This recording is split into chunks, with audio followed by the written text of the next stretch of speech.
we have come here together for a very special occasion.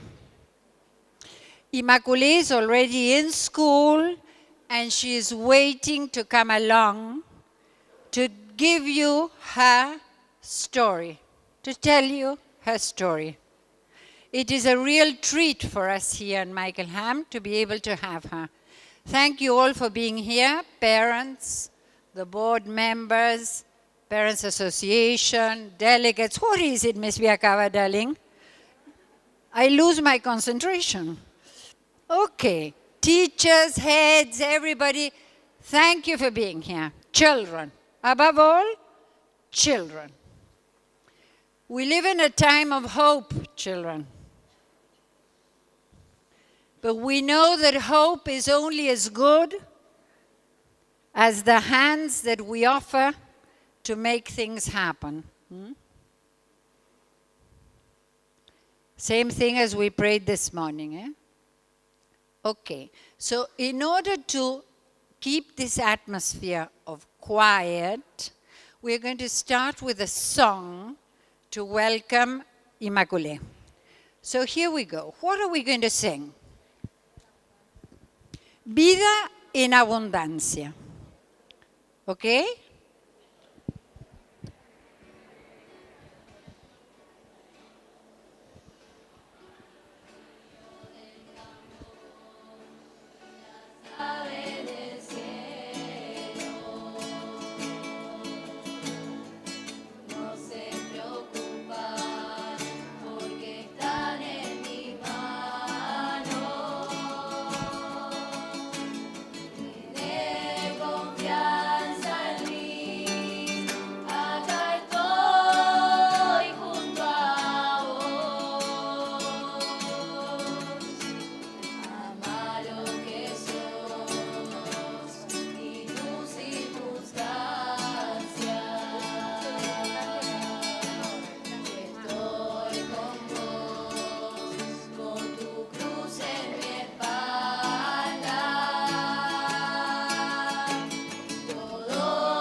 Okay, children, so here we all are. Here you're in the heart of our school, where our hearts know so many joys and so many pains. No?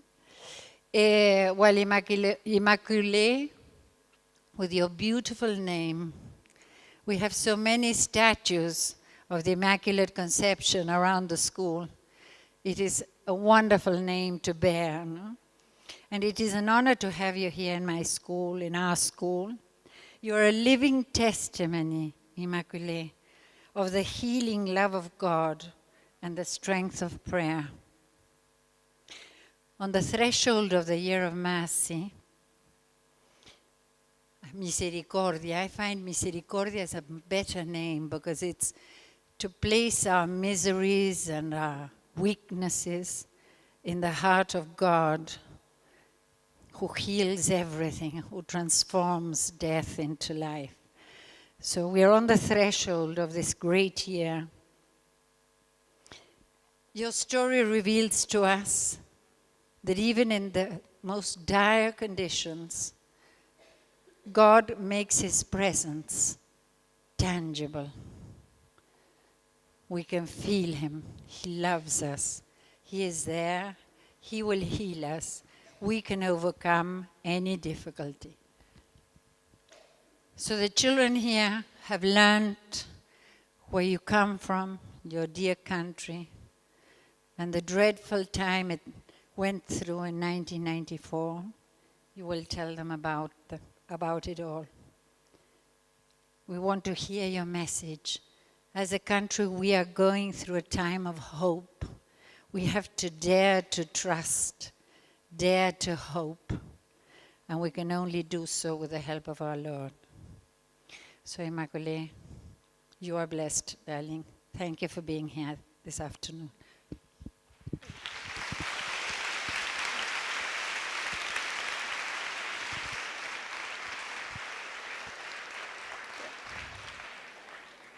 Thank you so much. Thank you so much for having me. Guys, you're just so beautiful.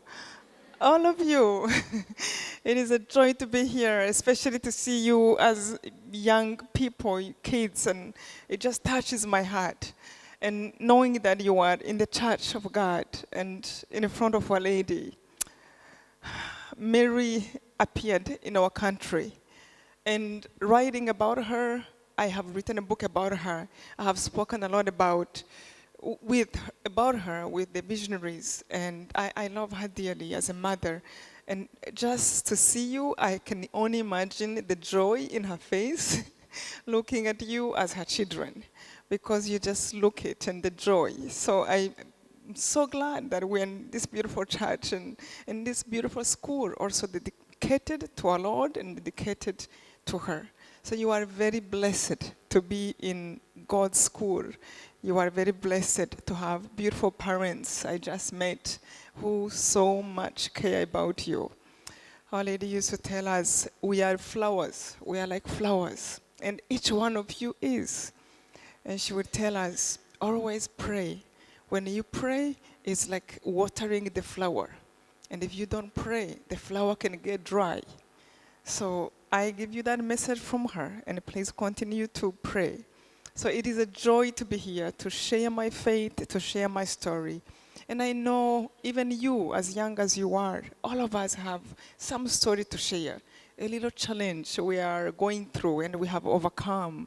And as I share with you, I hope you can relate to me, and I wish I can listen to each one of you and hear you, but thank you for giving me a chance for me to be the one to share now.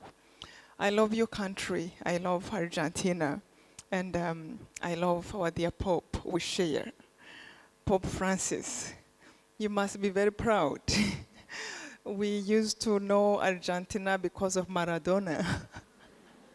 Now we know Argentina because of Pope Francis. So you are very blessed to have him.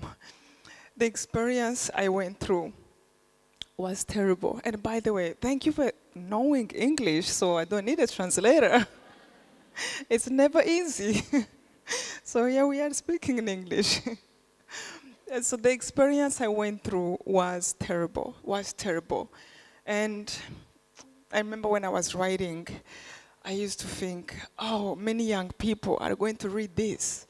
You know, you don't deserve to hear terrible things happening by the adults, by us. You want to hear adults protecting you. But I remember the people I was with in the bathroom. I was young and much younger, but the kids we were together in the bathroom, the youngest was 7 years old.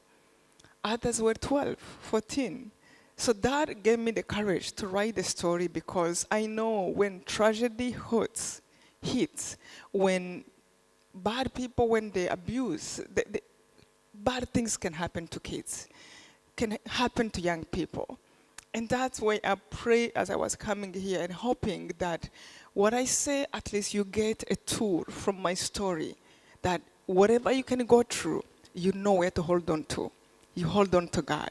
You save yourself through the heart of Our Lady. And of course, you have educators, people you can ask for help. You have parents, but at least you know, hold on to God. So the whole story was terrible, but the lessons were immeasurable, so many. And one of them was just to know that God is almighty. God is real for sure. God is more real than a friend you can talk to. A friend can misunderstand you, but God cannot. He knows you better than you know yourself. So that was really beautiful to be able to hear and to know. Another big lesson was to understand the power of love. Loving one another, as our church teaches us, your parents, the school, is the best thing ever. Because when you love each other, love is mercy, love is forgiveness. And when you love each other, there's so many things we protect ourselves from. If a genocide happened in Rwanda, it's because we failed to love one another. If the Holocaust happened, it's because Hitler and his partners failed to love people.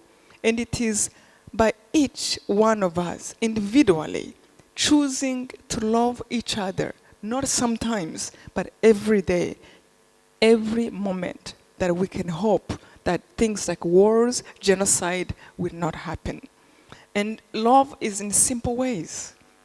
Caring for somebody who's crying, who is feeling rejected, who is going through a hard time in his family, in her family. Care for them. That is all love. So love became really important. Another big lesson was to understand that forgiveness was possible, no matter what. And forgiveness is beautiful. Forgiveness is freedom. Forgiveness is peace. Forgiveness is love.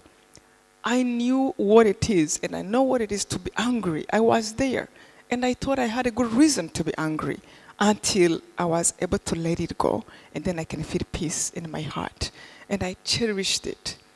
And I have been privileged to travel around the world, sharing with people about my story, and to hear people telling me I was able to sleep in peace because I read his story. I remember one girl came to me after I spoke in one school, and she told me she couldn't speak to her friend for a year because she was mad at her. And she said, after you spoke to us, I went and hugged my friend and I forgave her. And now we are back to be friends again. And that's what you want to do. That's love. That's forgiving. And it takes away your peace when you can speak to a friend. So forgiveness was a big lesson for me. So the genocide happened in 1994. I was a student in college. And I went home for Easter holiday because I was in a boarding school, thinking I'm going to just come back home, to school a week later.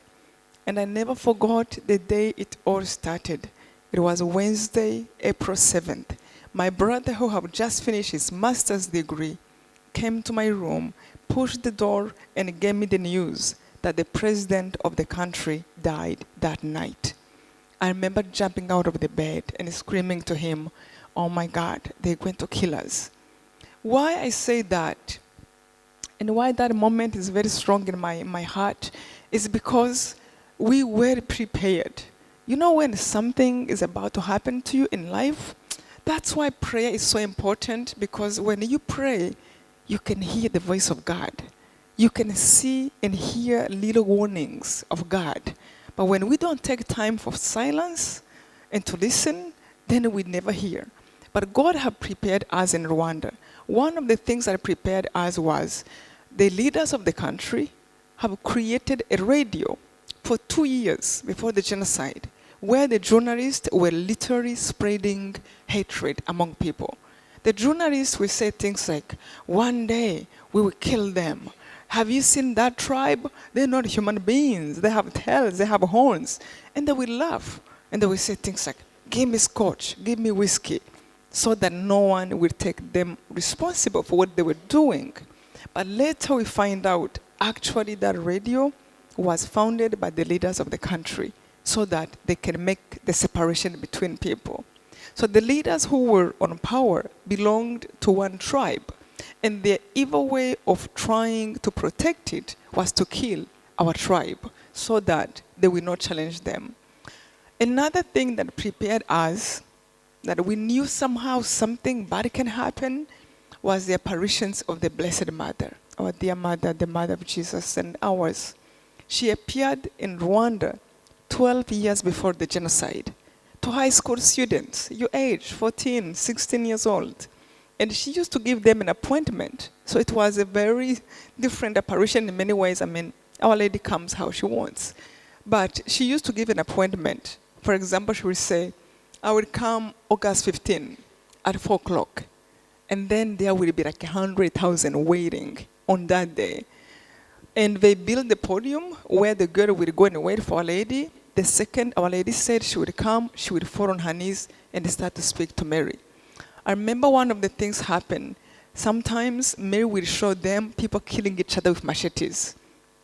And they would be screaming. And they would say, this can never happen here. Why are you showing me this? Mary said, my children, there is a lot of hatred, bad things in the hearts of some people. If you don't listen to me, this is what is coming. What was she telling us? Love one another, forgive one another, help each other, be strong in your families, forgive one another, be together. And we didn't listen. And I remember she sent even messages to the leaders of the country to let the people live together as tribes, what they can do so that it won't happen. They didn't listen to her. And then she said, you lay people who pray the rosary, take the rosary, pray for your country, meet together and meet prayer groups. I promise you, if you do what I'm asking, pray the rosary from your heart, what is coming will not happen. We all didn't listen. I was there sometimes when she was appearing, and I would hear how she says this. And I said, really? When is it going to happen? We all thought maybe in 100 years, but we didn't know it was going to be 12 years later. And Our Lady said, if it happens, it will be bad. So the day my brother told me the president died, it was almost like a movie in my eyes. Oh, it's happening. This is what Our Lady was talking about. But beside that, beside the warning Mary gave us, the main message for me was to understand how beautiful she is, what a mother she is to every single person, and how close she is to each one of us. Her love. I remember she used to tell us, I love you, I love you, I love you, my children. And she would always repeat 3 times. And she would ask the visionary to repeat to us.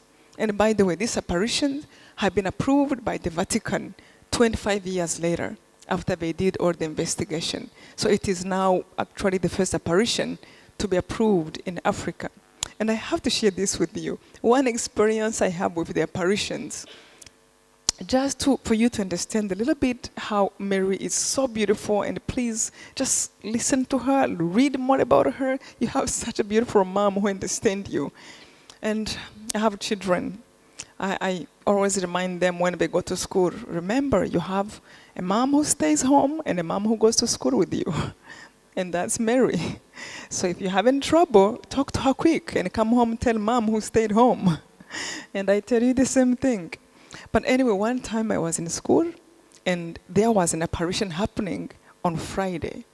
And the whole day before, it was the day to prepare for the test of the exam. And I remember thinking, I don't want to miss the apparition. You know, when she appears, she would appear for like 8 hours. So we would do dance, and we were watching, and she's telling the visionary what to tell us, how much she loves us. It was just like the most beautiful thing. Everything like changed. So this day, instead of studying, I took off and went to Kibeho, where Our Lady was appearing. And I had an exam next day. So I decided, I'm going to fail. That's fine. I'll come back for the summer. Don't do that, okay? But I did it because there was an apparition that day of Our Lady. I couldn't see anything more beautiful. So I went to apparition. So we are like 50,000 people. And then the visionary, all of a sudden, she repeats. And she says, what Our Lady is telling her, because she can't see any of us. She thinks she's just alone with Our Lady. She saw us as flowers. And then she said, Mary was telling her, Mary tell her to repeat. She said, my children, there are some people here who ran away from school without permission. I thought I was in trouble. And then she said, some people here have run away from work without permission. We literally thought, oh my gosh, what are we going to do? So, and many miracles will happen in the sky, so it was something big, you think you're going to die. And then our sweet mother said, but my children, because you came here out of love for your mother, when you go back, I will speak on your behalf, and nobody will be in trouble. We just broke down and cried, like, you care that much? You're not even going to punish me? You're just going to help me? But the message is what? Because you came here out of love. It's not just because you ran away from school, because you came to your mother out of love. That, I remember just being so happy. We went back to school. We're just crazy, we're singing, we're dancing. Mary said that, and I started to think, maybe it doesn't concern me. Who am I that Our Lady will help me? How would she help me in exam anyway? So I went to school, went back to sleep. I was so happy.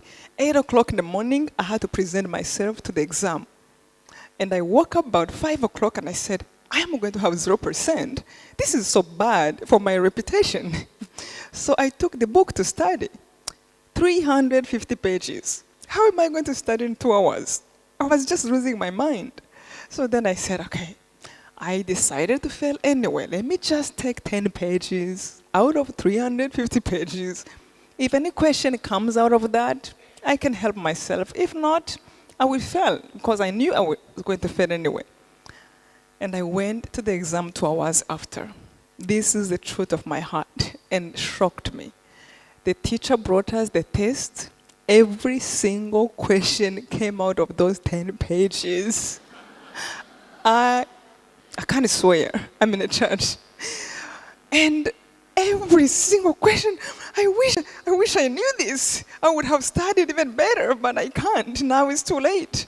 But I was so happy. I'm like, Mary was there in the morning. She helped me to pick up the pages. It was a little bit scary. And then the bigger miracle, the next day, when they brought us the result of the test, only 2 people passed the exam, and I was one of those 2 people. I went to church of my school and I cried my eyes out. Not because I passed, but to think, you care about me that much? You care about my exam? I mean, that's the mother you have. When I think about it today, that exam was about electrical engineering. Look what I'm doing today. I'm writing about genocide and speaking about it. It's not even because it was for the greater good. Our Lady just wanted to see me happy. And that is who she is for you. She wants to see you and your friend happy, having good relationship. She wants to see you pray together, invoke her to pray for you. She wants to see peace in your homes. She wants to see you succeed in your school. She wants to help you to study. And that's the mother you have. That was the biggest message I took from the apparition of Our Lady. And how personal she is to each one of us. That she knows in the morning when you wake up and you open a book, she is there when no one else is there. So I hope you just remember that. So we knew Our Lady have appeared, and we knew this can happen, something bad. And when my brother told me, coming back to my story, my brother told me, I just knew something bad is about to happen. I came outside, I met my parents who were so worried, and we started to have so many people coming home asking our parents what to do. The government that was on power shut down every activity in the country. They blocked the borders. Nothing was working except killing people. By the second day, we had about 10,000 people. And I remember my father came to me, handed me a rosary, and asked me to go to hide to a neighbor who was from the other tribe, who was not the target. So I went to the neighbor. It was not easy. I had 3 brothers. 2 brothers were there. The other was outside. But to say bye to each other was hard. It was almost like in my heart I knew something is going to happen and I will never see them again. Anytime I made a move to go to the neighbor where they sent me, it was like a voice in my heart was saying, look back, you will never see them again. And for what reason? It was hard. But we thought maybe it would be 3-4 days. So I took the rosary my father had, went to the neighbor. It was about 30 minutes away walk. I went to him. I remember when I got there, he showed me this tiny bathroom, 3 by 4 feet. And I still didn't realize how bad the situation was for people who really knew that I have to hide in a bathroom. So he put me to sit there. It was 3 by 4 feet. I remember thinking, this is too small for me. I can't sit here. I can't even stretch my legs. I mean, when you think about it, 3 days before that, I had a scholarship in college. I was paid to go to school. 3 days before that, I had my own home, own bedroom, parents who cherished me. We had a family that prayed together, loved each other. How can this change so quickly? And that's a big lesson. Yes, things can change very quickly. To really take today, enjoy it, and be grateful today. Love your family, remind them that you love them, people in your life, because we just have today, and we don't know about tomorrow, but if they comes, be happy again. But remember, as I was complaining, how can I be here? Where do I sit? The man went back and brought 5 more women. Later, he brought 2 more women. We were 8 people in 3 by 4 feet. And he taught me also another big lesson. When you think things are bad, they can get worse. And actually, complaining does not help. So when I go through trouble, just to remember, let me find a way out, more than trying to find who did wrong and who to point the finger to, because we can just be wrapped in the anger and who did what, but to calm ourselves. That was a huge lesson. The man told us not to make a noise, not even to flush the water of the bathroom until somebody else is flushing the water in the next bathroom. He told his children that he lost the key of that bathroom. So we sat there, we don't know each other, even if you really don't need to know each other in times like that. Names, all you need to know is a human being just like me.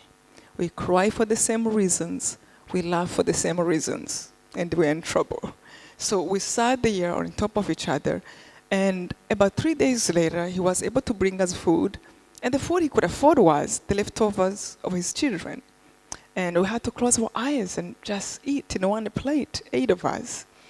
At the end of the week, I have had so many emotions. I thought I would die if I spent another day. And I was tired, my body was aching. We haven't really slept to lay down.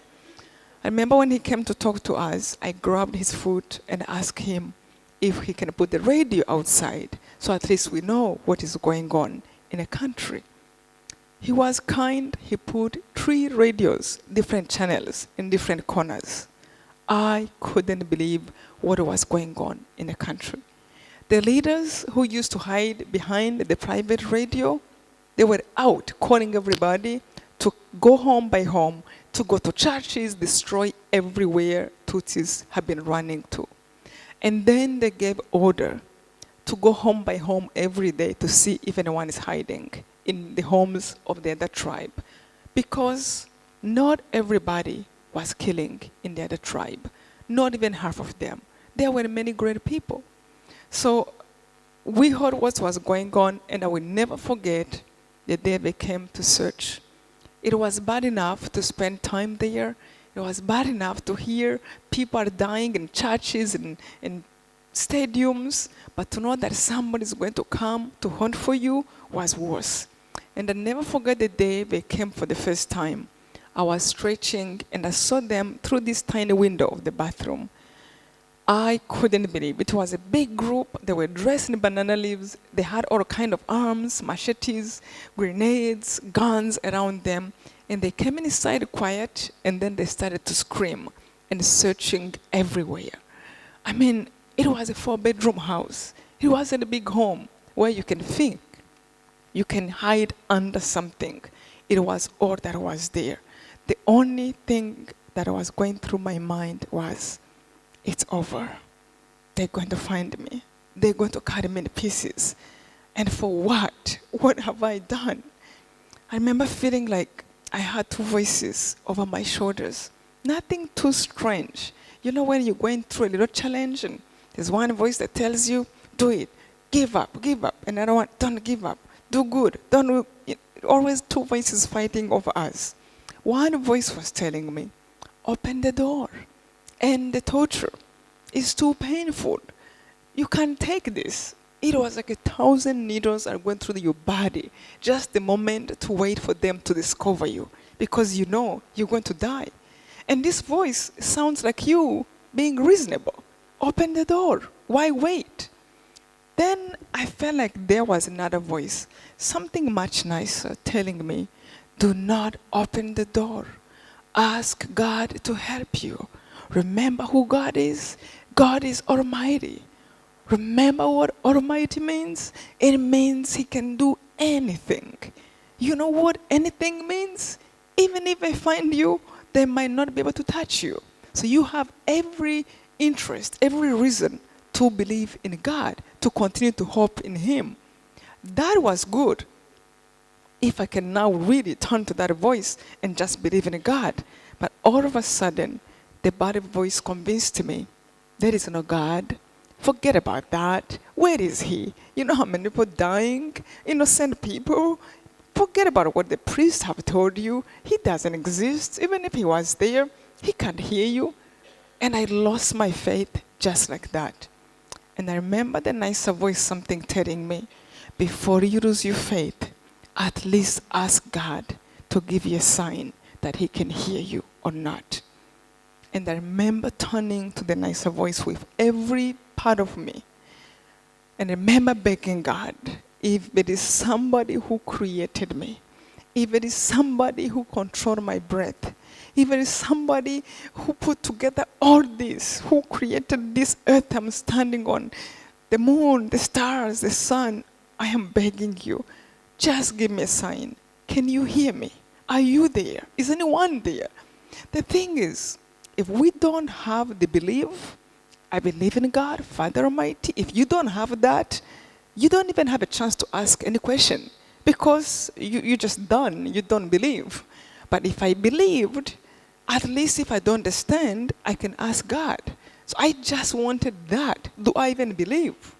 I remember when I asked God, and I remember asking Him, if you can hear me, please don't let the killers open the door today. Just don't let them find this door and open it. And if you do that, I promise you, I will never lose my faith again. I might not understand you, but for sure, I will know you are there. After I said that, I fainted. I didn't hear nothing until about 5 hours later, the man who was hiding us came to us and opened the door. We all jumped. We thought it was the killers. And he gave us the news. They came inside the house, went everywhere in the house, around the house to make sure no one jumps out of the window. They went in the ceiling with flashlights, under the beds. They went in the closet. In every room, they even opened suitcases to make sure there was no babies hiding. At last, they came right to the door of the bathroom. Before they opened it, one of the killers who touched it said, "You know what? We trust you. You are one of us. You can't hide these bad people. There's no one here." And he turned around and left. When the man told us, the shocking part in my heart was, oh my God, God is real. God heard me in the bathroom, not even in the church. And then I started to think, I didn't say a word. I only thought. Every word I said was inside my heart. And then I realized God can hear everything here. What do we think about? We don't even have to talk. That was really good news because then I'm never alone because I can talk to God anytime. But a little bit of bad news was if he can hear that, that means he can hear everything else.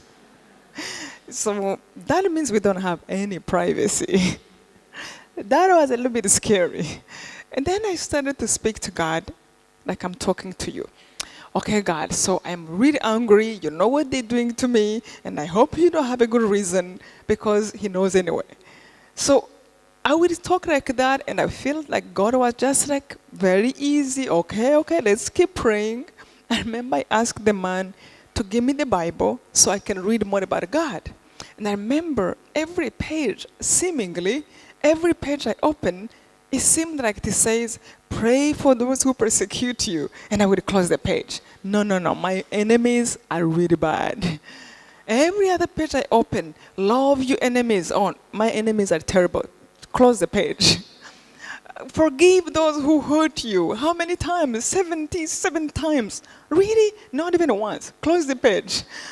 I was just like, how do you forgive people who are trying to kill your parents? Then I said, let me just pray the rosary. Now that I know everything of God is read, Mary is read, so she told us, pray your rosary every day.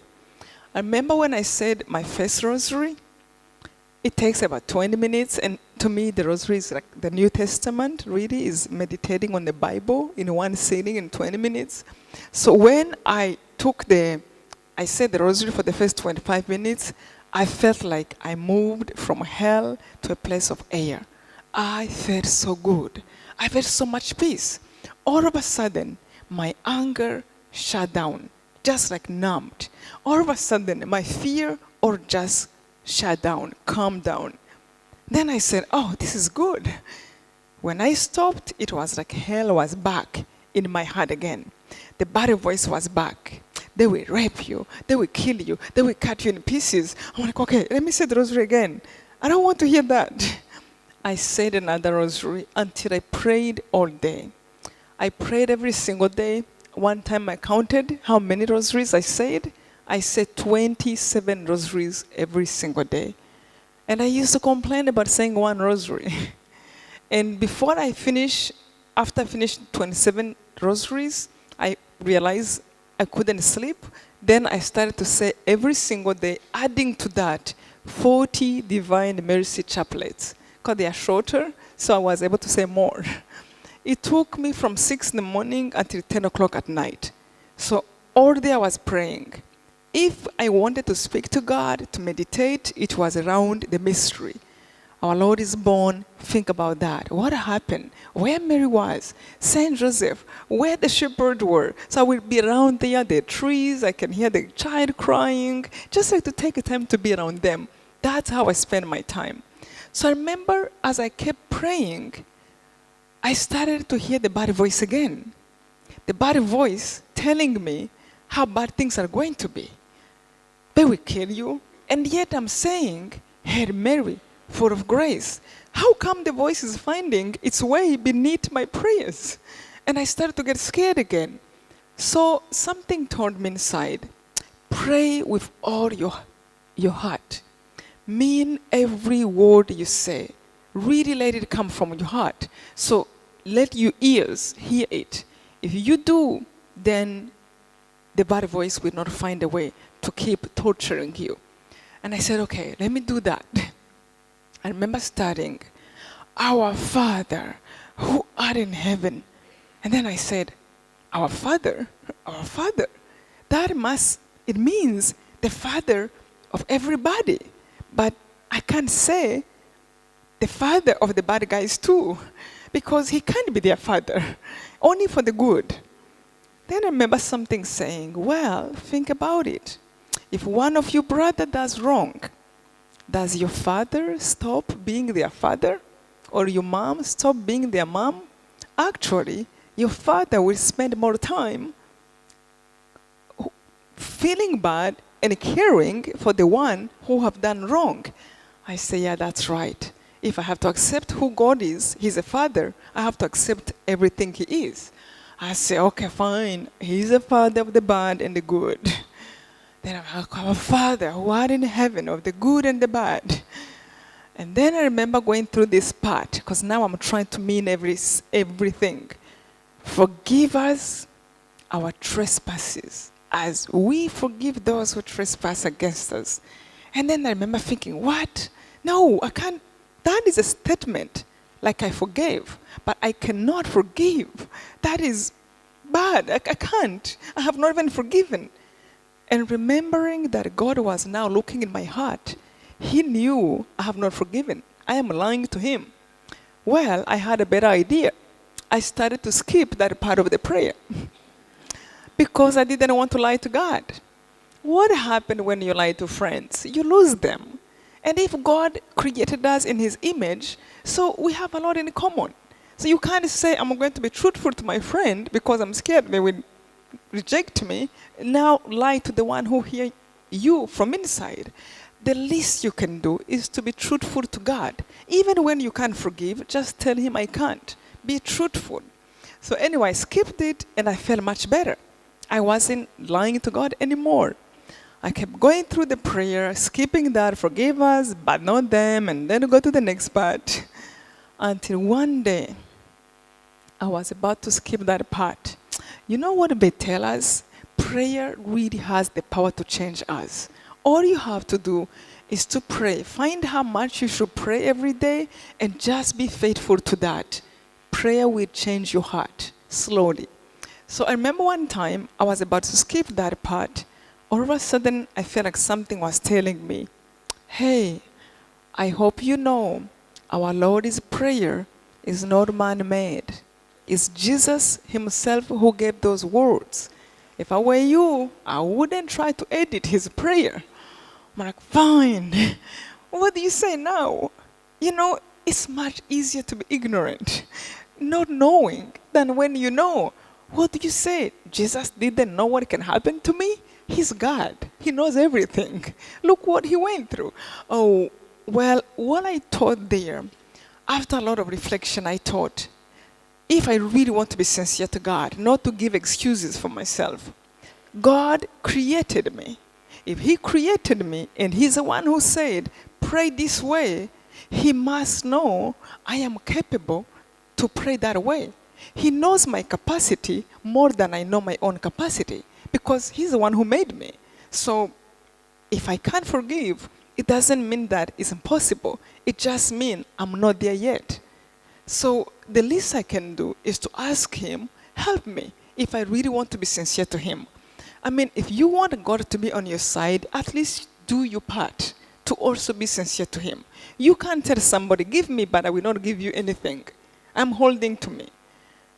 It was the first time in my life I understood the meaning of surrendering. I went on my knees and I put my hands up and I begged God, if you know how to forgive, help me out. I don't understand it in my situation, how I can, but you are God. If I trust you and I ask you to protect me in the bathroom, let me trust you and ask you to help me forgive. Between us, I didn't think it was possible. I just wanted to be sincere to God. So I put back the part of the prayer, kept praying it, until one day I was actually on a fifth sorrowful mystery, a part of the rosary, when Jesus was dying on the cross, and I'm meditating on that. And I remember staying around the cross, just wondering what happened. I mean, forget about the movie.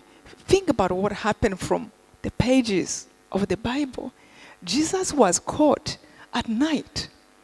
He didn't eat all day. This is about 3 o'clock. They took Him to Pilate. They beat Him. They carried Him the cross. He had thorns over His head. He must have been swelling. He must have been sweating and blood and hungry, everything. So I just wanted to see the scene. Everywhere I felt like there was blood and where He was passing by. And then His mother was there. It's one thing to suffer. I know in this country understand a lot, family, what it means. It's one thing to suffer. It's another to suffer when your mother is watching you. is double suffering for the child and for the mother, because you don't want your mom just to see that. If there is one thing I'm grateful about in my family, is that my mom was the one who died first. I just could not feel what she would feel if she knew any of her children have died. She would go crazy. So to know that she didn't have to endure that is somehow for me a consolation. So Jesus is on the cross, his mother is there. I felt like I'm sitting there. Many times I used to feel like I'm wrapping myself around the cross and blood is falling all over me and I'm wrapping myself over the blood, like, protect me please. And then I remember thinking, and I asked Jesus in my heart, but somehow when you speak to him, he has a way of answering. I remember asking him, why did you have to go through this much pain?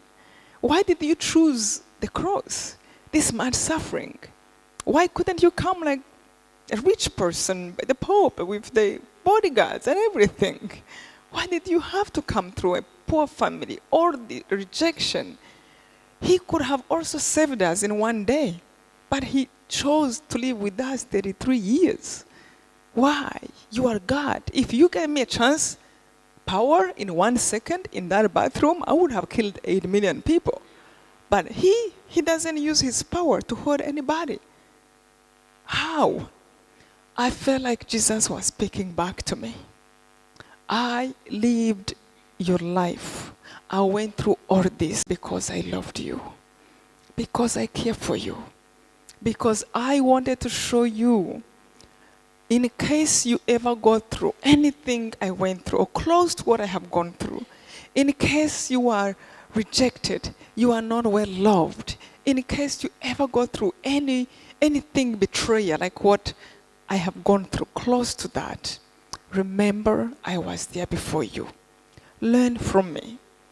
What did I do? Did I want to curse people? Did I want to kill people as you think? No. And when I saw that, I started to feel, that's right. He was innocent. He went through this rejection, so I am not bad. Even if I was bad, he will forgive me. But somebody who was pure have gone through this bad thing. That really gave me back my self-esteem as a human being. And then I remember when he said, forgive them, Father, they don't know what they do. It wasn't the first part that broke my heart. It was the second part that broke my heart open. They don't get it. They don't get it. It was almost, you know, when you have been waiting for an answer to an equation, like 2 + 3 is what, and you don't know it, all of a sudden like, it's 5. And you get it. It was just like an answer I wanted. How? How do you forgive somebody who's trying to kill your mom, your dad, everybody in your family? They don't know what they do. And you trying to compete with them to be worse than them, it doesn't resolve any problem. You hate what they're doing, and yet you want to do even more what they're doing. If you gave me a chance to be myself in that bathroom, I wanted to come out of the bathroom, be a soldier, train my body, and just go and revenge my family. And I thought that was being a hero. I hated them. In my heart, you know, when you're angry, it becomes a sickness. You keep thinking about it, and you stop, and then you start again. You know, have you been mad at somebody and you call a friend, and after you talk about it, you hang up the phone, and then you call another friend and you tell them the same thing again? And then you're still thinking, who else can I talk to? You talk to another friend, I'm like, how many people do you need to talk to for you to feel rested? It becomes like a sickness of the soul. And we all go through moments like that. No one is to be ashamed of feeling that way. We just have to acknowledge it. I am caught. I am caught in anger. God help me, heal me from this. It was like that. But when Jesus said they don't get it, it was like, finally I see light. I just wanted a way out of this pain. They don't get it. That's right. But how come they don't get it? They're big people. They're smart. They are blind. Why are they blind? They are blinded by hatred, by selfishness. That's what we do when we become selfish. We get blind. We do bad, and we don't even think of the consequences. that will come to us until later. And then I remember thinking, okay, I can forgive them. I forgive them, but they're evil. They will go to hell. That's first how I thought. I can forgive them. They're just bad. And then I remember Jesus asking me something I want to ask you. Who among us has not said one thing, done one thing? In the moment you do or you say, you think you are really justified. You're okay. And then a day later or a year later, sometimes 10 years later, you realize what you did and the pain you caused by your pain, by your words, by your actions. And you go like, what's wrong with me? How can I do that? What happened between when you did what you did to now? You were blind, now you can see. So when I realized that, and I had moments like that, that's when I said, even the killers has a chance to change. They are not evil, they just have done evil. Maybe if I pray for them, they might change. Maybe if somebody helped them, they might change and become good people. That alone, to just know it's possible to change, just freed me. I couldn't hate them anymore. I can see them as people like me who deserve mercy the same way I deserve mercy when I see my own blindness. I felt so much better. Then it was almost like the world was divided in two parts. A part of love and a part of hate. And a part of love were people like you, people like Mother Teresa, people like Mandela, Gandhi, St. Francis. On the side of hate were people like Hitler, people who were causing the genocide, me who was angry and trying to revenge. And I felt like Jesus said, where do you want to be? On the side of Mother Teresa, on the side of Hitler. And guess what? People who are on the side of love, like Mandela, like Gandhi, these are people who have known suffering. They have been hated, unjustly treated, mistreated. They have been lied to. They have been hurt. They have been put to suffer for nothing. And yet, no matter what happened to them, they are the ones going to defend peace, going to defend love, going to defend truth. When I saw that, I wanted to stand with those people, not with Hitler. And I cannot tell you the feeling I had. It was like a huge luggage was lifted from my shoulders. I can feel free. Now I couldn't think anymore about the killers. My brain was completely free. If you read my book, I started to learn English when I was still in the bathroom. And I could only go there because my mind now was not crazy, thinking about what was wrong and who did wrong and what they did. I was completely free and I was happy inside. And I remember before we came outside the bathroom, I had a dream about Jesus. So funny. I said the rosary every day. I felt every day like I was holding Our Lady's legs and laying on her lap, like a child to a mother. But anytime I fell asleep and I had a dream, I dreamed about our Lord.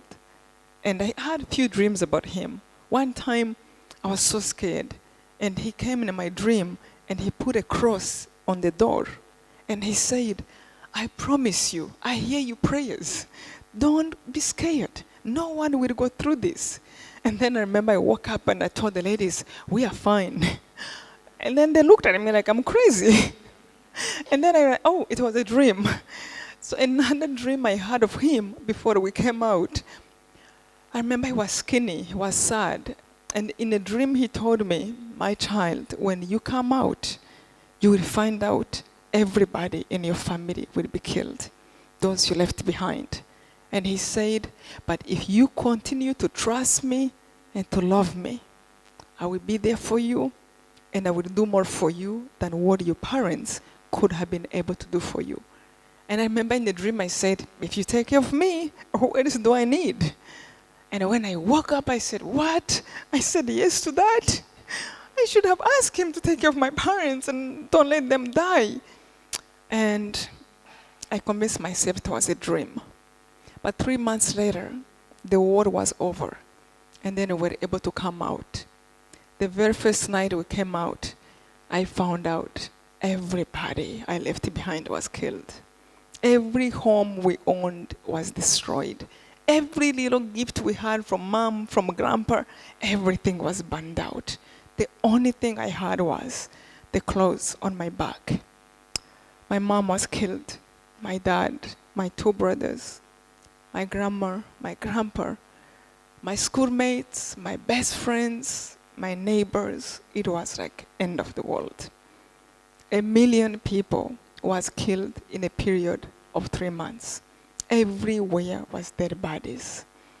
And many times I thought, what do you do when you go through this? You die. And I would want to crash and just cry and forget about the prayers I was praying. However, anytime I just became crazy and wanting to cry so much, I would feel like there is a giant hand in my chest, like God is holding me and reminding me, don't cry, don't crash. Remember me in the bathroom? The journey of your parents and your loved ones is over here on earth, but not in heaven. They continue to live forever and ever, but your journey on earth is still here, and you don't know how long it will be. It might be one more day, maybe a week, maybe a year, maybe 50 years, 80 years. But however that long is, you don't know how long it will be. Only me knows. But whatever that time is, it's up to you how you choose to use it. You can choose to love or to hate, to be kind or to be mean, to uplift or to put down. And if you choose to love, remember, whatever you need, ask me. I will give it to you to help you. I will literally wake up from my sleep, my tears on the ground, just wanting to die. And I will start to think, that's right. Today can be the end of it, of my life. What am I going to say? Let me just do something good. Let me help another refugee who is feeling bad. And that's what I really started to do. I will look around in the refugee camp, a mother who just lost 10 children, who doesn't remember what day it was, and just give them a hand.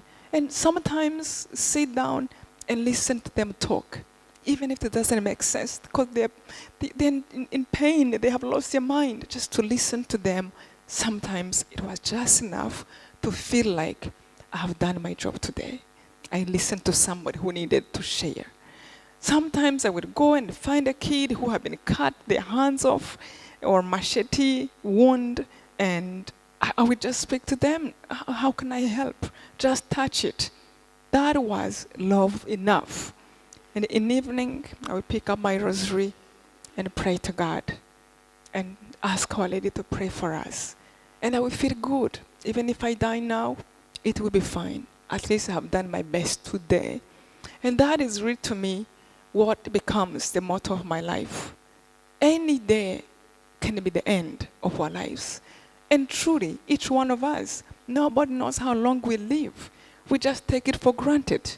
If we need to change anything, we need to do it today. If you need to apologize to somebody, you need to do it today. Reconcile. And if you need to forgive somebody, think about how to do it today. And if you can't forgive fully, and you think it's hard, like my situation, at least ask God for help. But especially pray. I wrote a second book, Led by Faith, and in my book, Left to Tell, I wrote how later my life became. And to this day, any need I have, I really just put it in the hands of Our Lady. I mean, Our Lady told us, pray your rosary every day. And she have told us, she promised, whatever you pray for, I will give you an answer, a satisfying answer. Many times, you will get what you want, exactly. Or you will get better. Or sometimes you realize it wasn't good for you anyway. How many things we get and we pray for, and when they come, you don't want them anymore.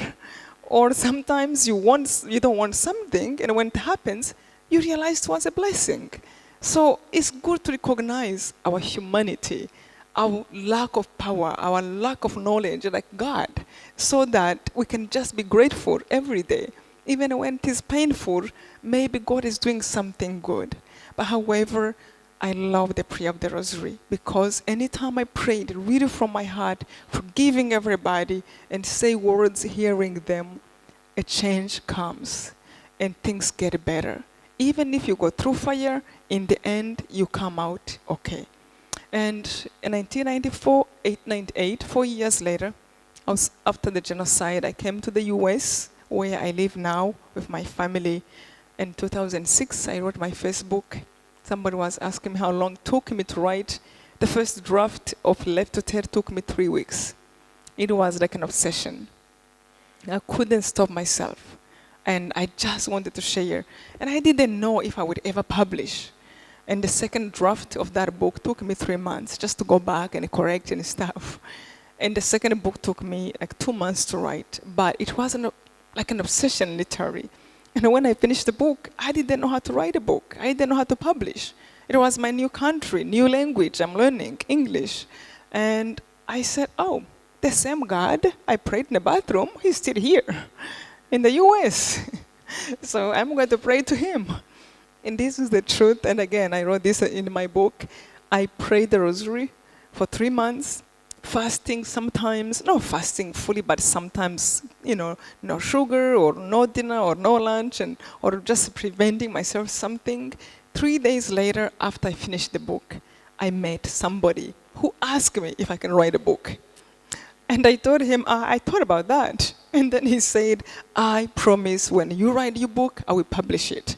I'm like, who are you? I mean, I'm praying, but the prayer can be answered this quickly.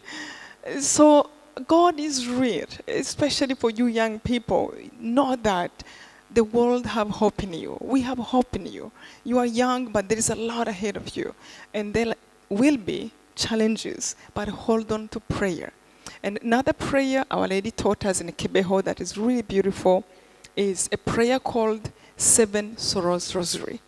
It's a rosary that is a little bit different than the traditional one. It has 7 Hail Marys, 7 sorrows. It doesn't replace the other one, but is another prayer.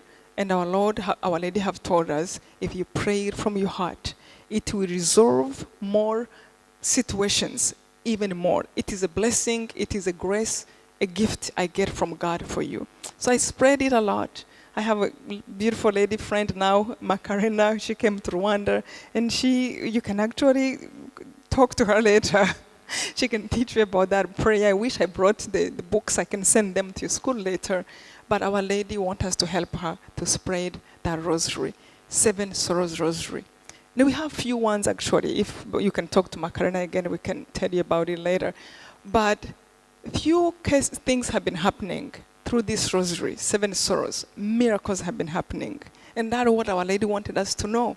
3 categories of miracles. One, especially, I continue to spread, people who have been trying to get pregnant, sometimes for 10 years, for 15 years, they start devoting themselves to the 7 sorrows rosary, and somehow they get pregnant.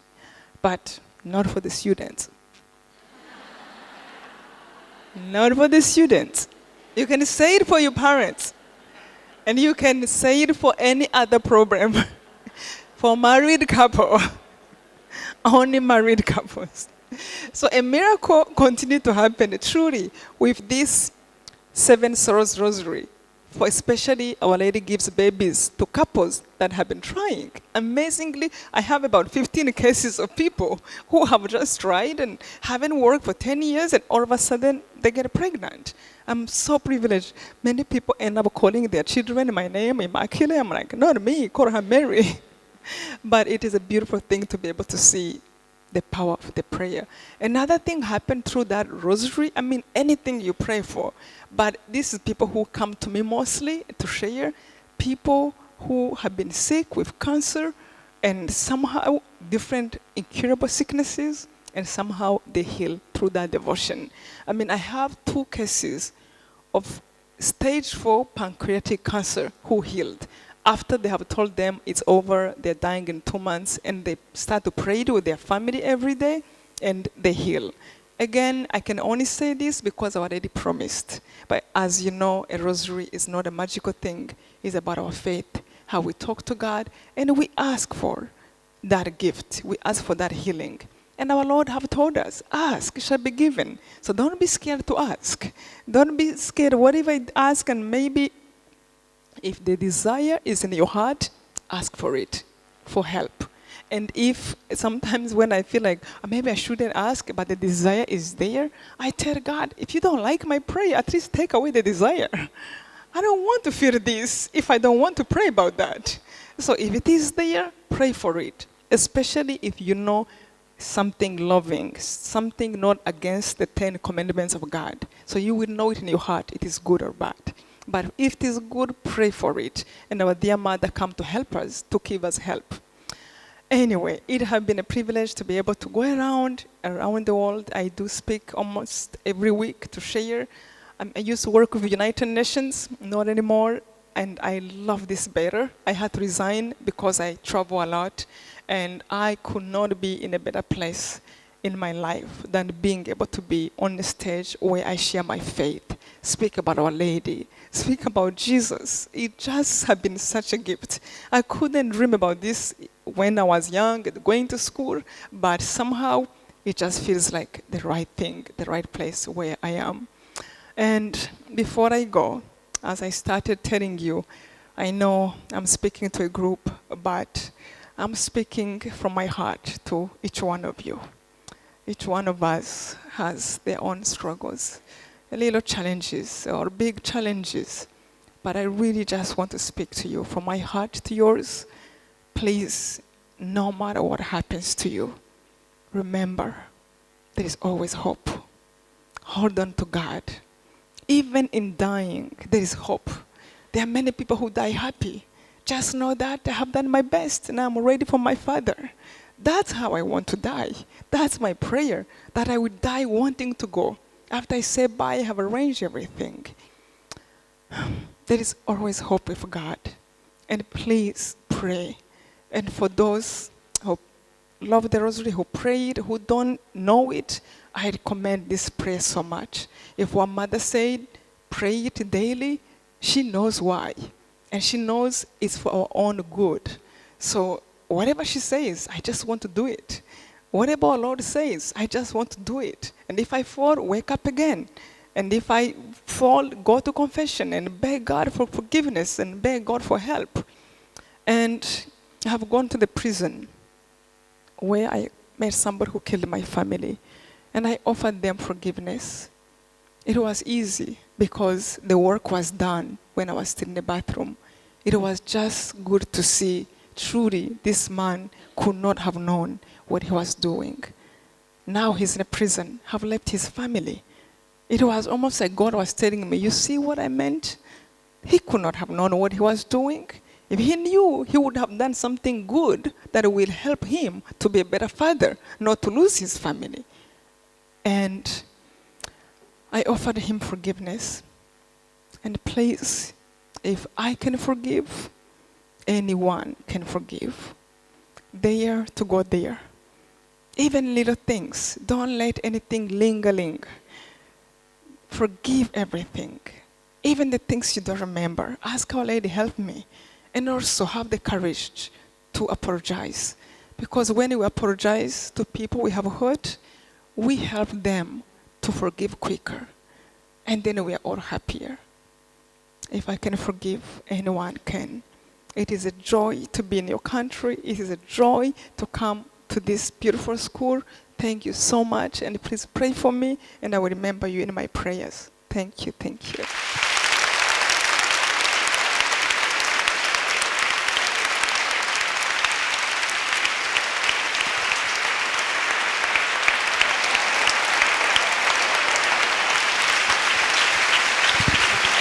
Thank you so much.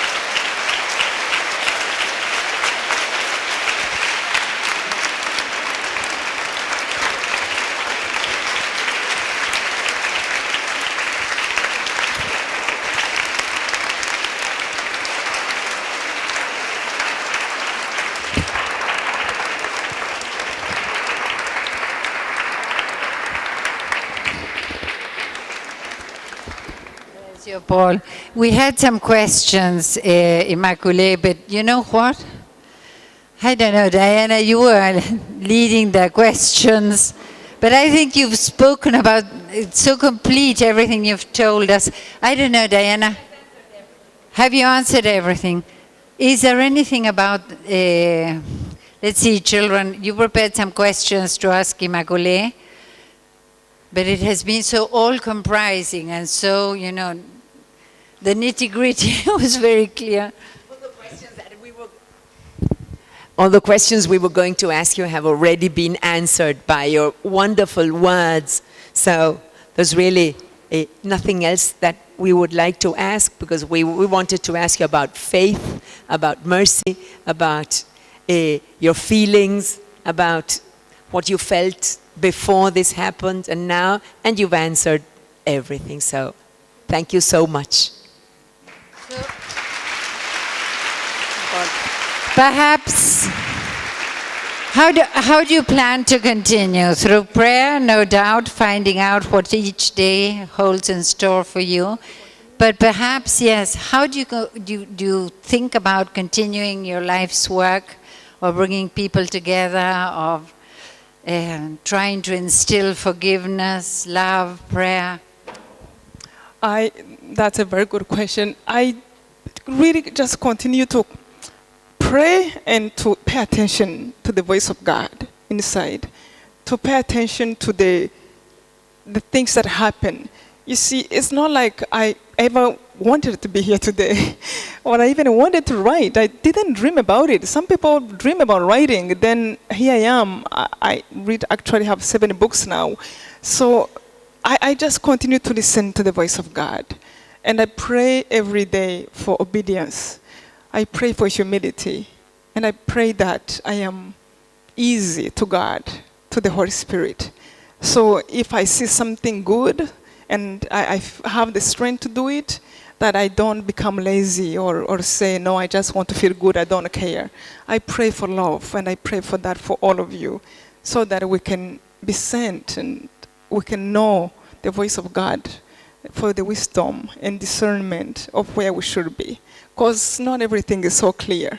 But I definitely continue to pray daily. As Our Lady told us, pray your rosary every day. I do. One time I asked a visionary from Kibeho, who had been accepted, really a saint living and still there. I asked her, how does Our Lady want us to pray? She said, well, you can talk to God anyhow. He's a father. Speak to him. And then she said, but also, Our Lady asked us to say the whole rosary every day.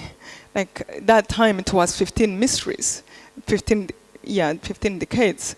And then she said she also asked for every day 7 sorrows. But she said if you can't pray the whole rosary, at least pray one.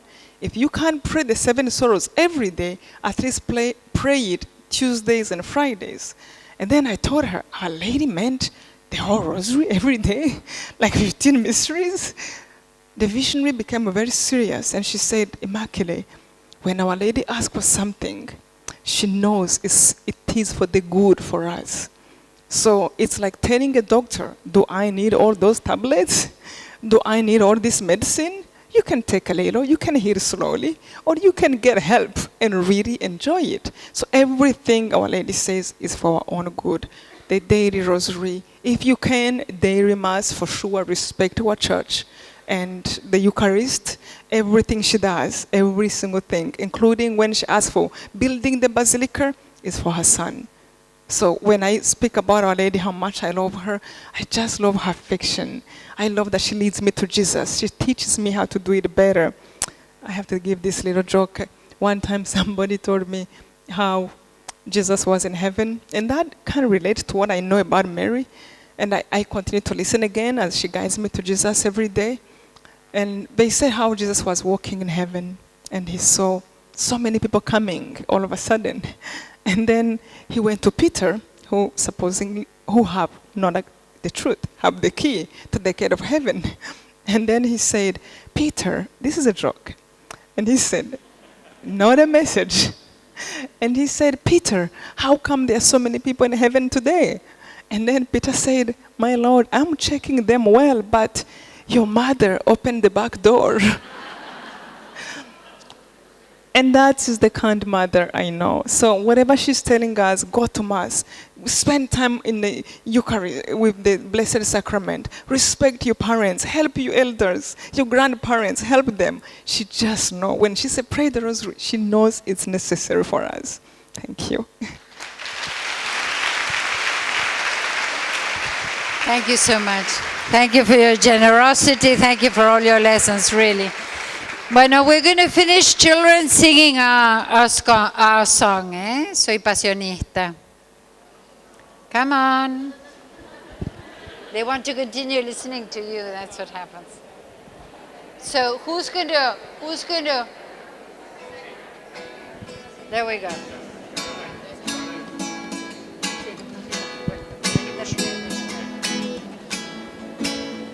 Quiero cantar y celebrar, quiero servir a la vida a los demás, quiero vivir junto a Jesús, la esperanza, el mensaje de la cruz, vengo a ofrecer mi corazón, mi juventud, mi compromiso con la paz, mi desenfado en el amor, un corazón para servir a los demás. Soy pasionista, soy de la cruz, misionero de Jesús, peregrino de su amor. Soy pasionista, soy de la cruz, misionero de Jesús, peregrino de su amor.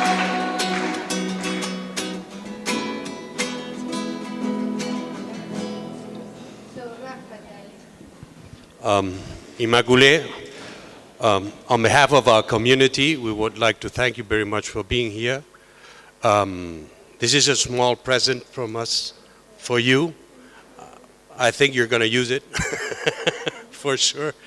And we are very happy to have you here because we find that the Lord has been your mentor.